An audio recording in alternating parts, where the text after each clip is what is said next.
The shop owner's wife saw the woman walking in. She quickly changed the price tags on the fruit. The woman didn't notice anything wrong. She picked out a few items as usual, completely unaware that the prices had just doubled. It wasn't the first time this had happened. The shopkeeper's wife knew this woman was wealthy, and more importantly, kind. Every time she came to buy fruit, the shopkeeper would take the opportunity to overcharge her, confident she wouldn't notice or argue. When she went to pay, the shopkeeper's wife refused to give her any change. Just as she expected, the kind-hearted woman didn't question it. But at that moment, another customer nearby overheard and frowned. "Wait, why are the prices double what they were earlier?" Caught off guard, the shopkeeper's wife quickly responded, "Oh, I must have labeled them wrong. My mistake." The woman, now suspicious, felt a wave of unease. She turned and walked back to check the price tags herself. What she saw confirmed her fears. She'd been scammed. She went back to the counter and asked for an explanation. "You picked the best ones, that's why it costs more." The shopkeeper's wife replied defensively. "I don't accept that," the woman said firmly. "I want a refund." But just then, the shopkeeper's wife's expression changed. She found one of the previous customers had used a counterfeit bill and accused the woman of being the one who gave it to her. The woman replied calmly, "I paid with a completely different amount." But the shopkeeper's wife wouldn't listen. "No, it was you," she shouted, raising her voice to attract attention. "You tricked me with fake money." Soon a crowd began to gather. People stared at the woman, murmuring and pointing fingers. The woman, now feeling trapped, tried to walk away, but the shopkeeper's wife grabbed her arm. "You can't leave until you pay me back," she yelled.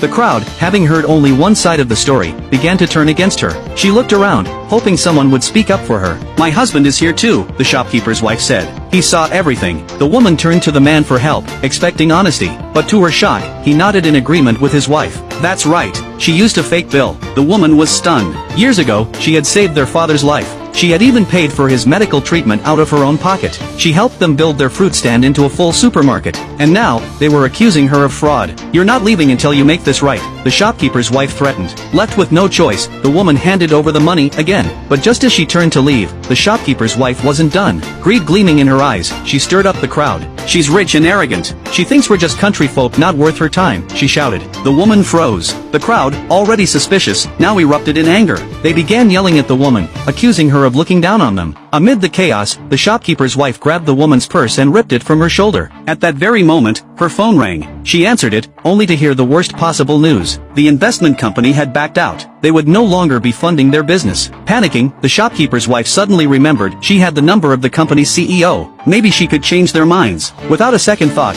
she pulled out her phone and made the call. But the voice on the other end stopped her cold. It was the same woman she had just publicly humiliated.